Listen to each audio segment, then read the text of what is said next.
Welcome to BT Willa's Garage. Today we're going to be changing spark plugs on a 5th gen 4Runner. If you own a 5th gen 4Runner, this is the video for you if you plan to do this yourself.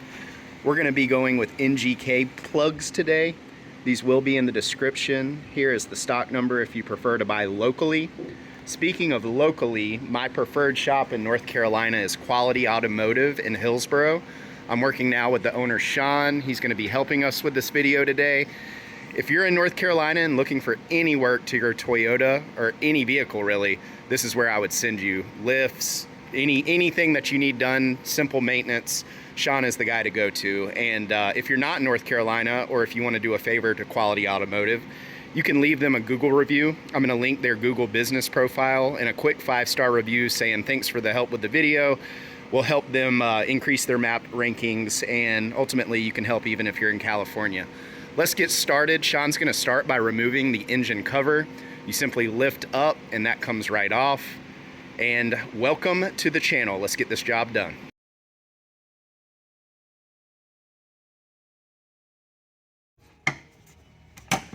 Sean started by loosening the 10mm bolts on top of the air intake. And he's going to remove the sensor there that you see. Quick little pry tool. Comes right off. If it wasn't covered in mud. If it wasn't covered in mud. Sorry about that.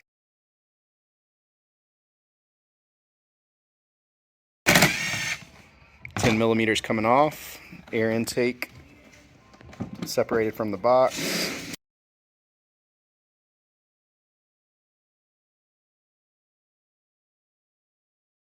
At this point, we're just separating the little retainer clips. Disconnecting the hose and removing the intake. Make sure you keep up with your clamps, and it's never a bad idea to have extra random parts like that on hand if you lose one.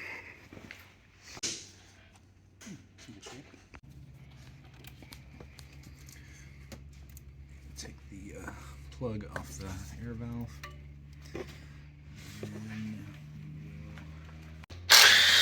Take the nuts off, hold it to the valve cover.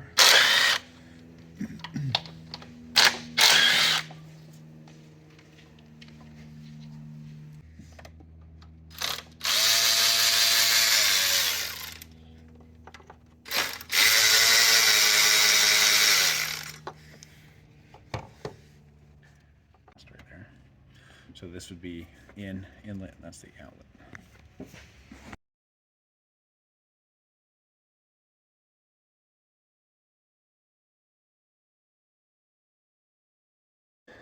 At this point, we've gained access to the coils. So really, what we're going to do now is just unplug each of the coils and then take the 10mm bolt out, and then we have access to the plugs.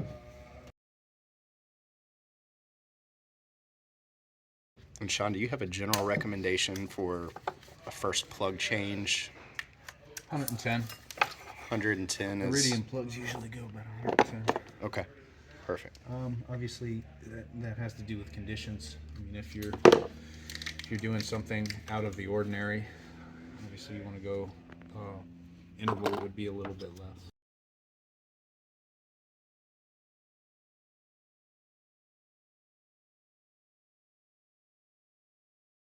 Able to get the coils out. 1, 2, 3 on each side of a 6-cylinder Toyota, obviously.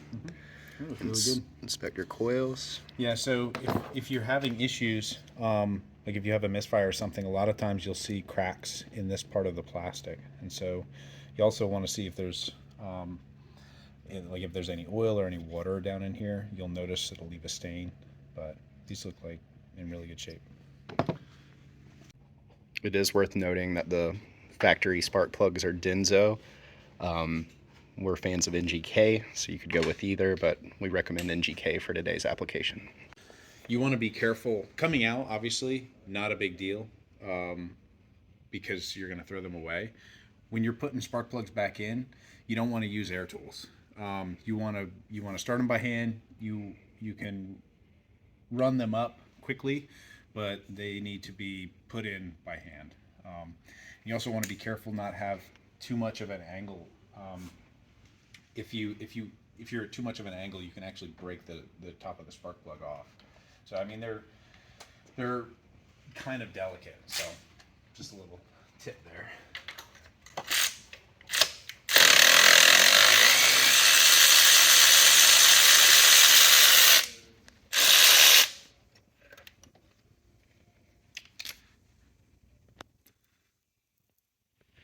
So it looks pretty good. So 110 with moderate usage for me, for this particular plug, wasn't in terrible shape. Again, this is a preventative maintenance. I've had a 3rd gen 4Runner that felt like the transmission was going out for just a general driver that's not a mechanic.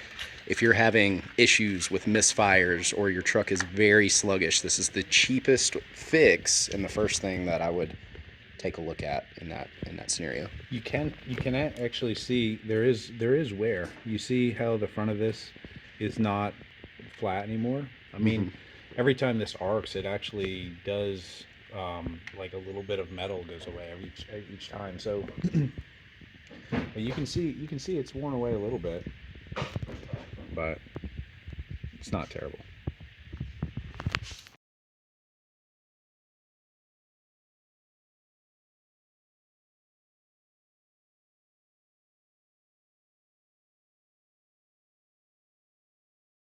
So we're going in by hand, as Sean recommended, with the plugs. We're going to get the side buttoned up and move to the next. Some mechanics or home mechanics may decide to take everything apart and then replace them all at once. Our preferred method is just work on a side, button it back up since it's fresh on your mind. And I think as a person working in my garage, that's what I would do as well. But like just a little bit. A dab will do you. Just a dab of anise.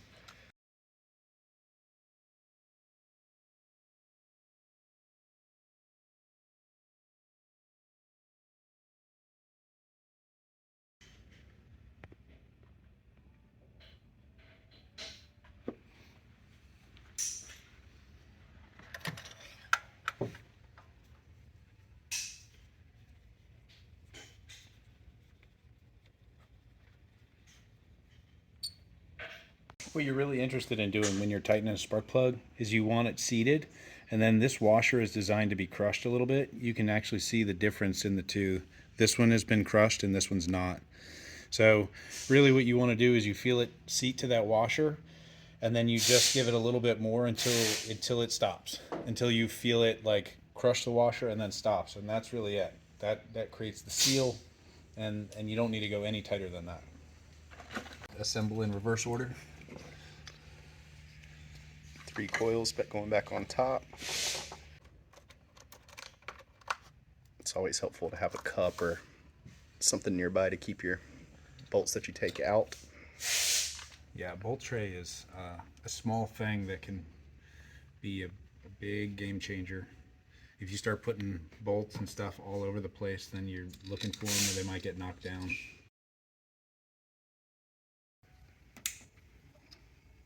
Reconnecting the coil plugs. Push until you hear the click.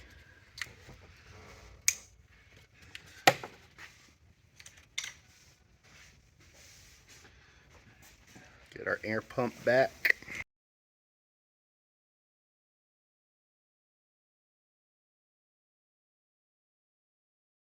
Start your bolts before you put your nuts on for the air pump, because this pipe is flexible. So if you get everything started, that will make assembly a little easier.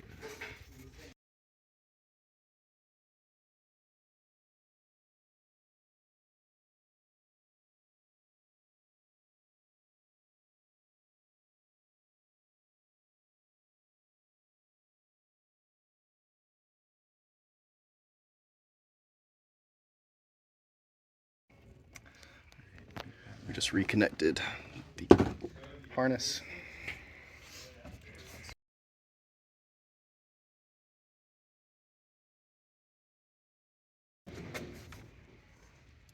Vacuum hose back here, don't forget this guy.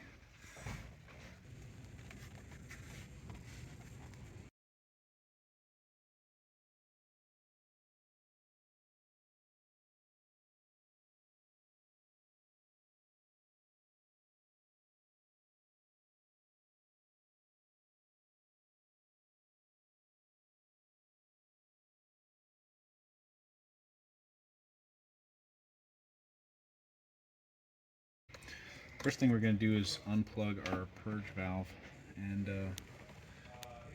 hold the, there's a 10 millimeter that holds it on to the intake. We'll get that out.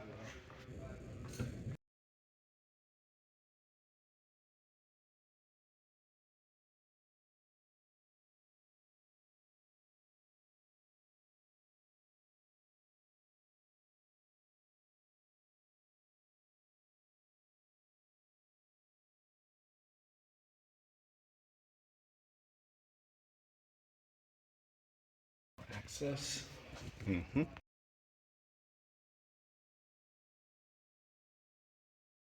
This may not be strictly necessary, but it will make it a little easier to get in here.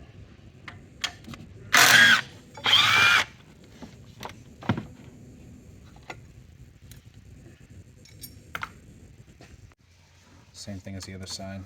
Take the air inlet off to this air valve.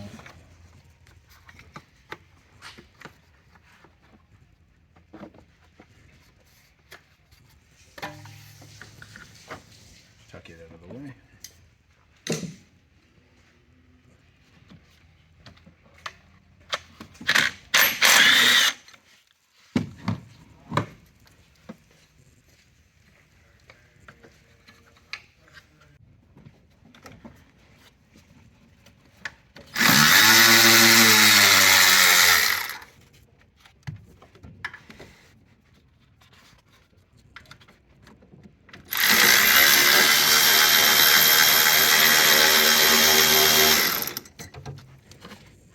Gasket after.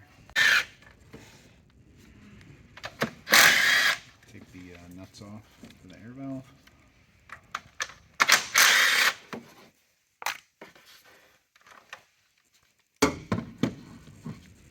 And we got the plug for it. And this guy should be able to come out of here. There were 3 nuts on that air valve on the right.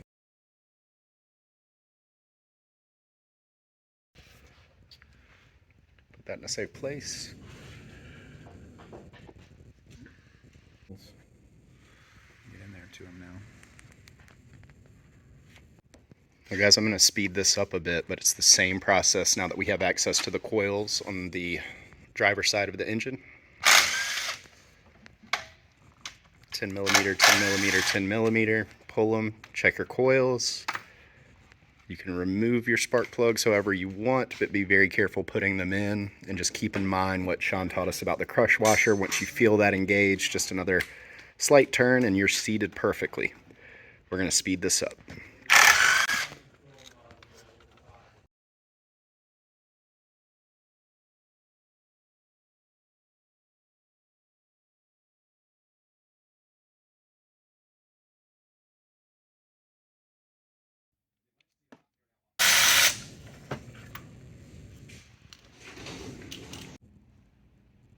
Got a little buildup on it.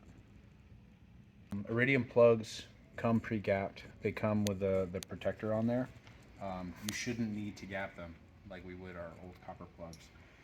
If it got dropped or something like that, you technically could gap it yourself, but usually if it got dropped and it's damaged, it hit pretty hard, I'd probably get a different plug.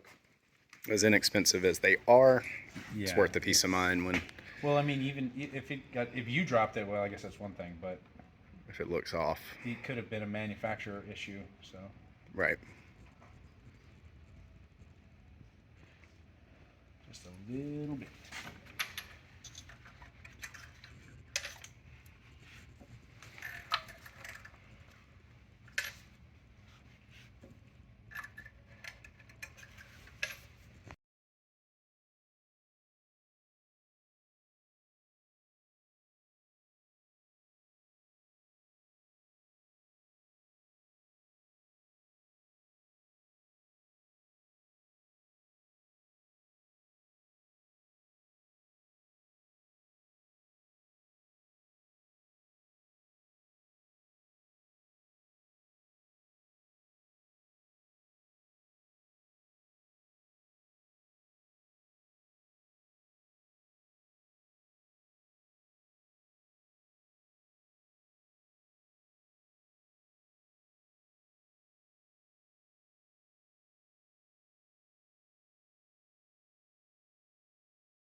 Those are all tight. Got those back on tight. That's on tight.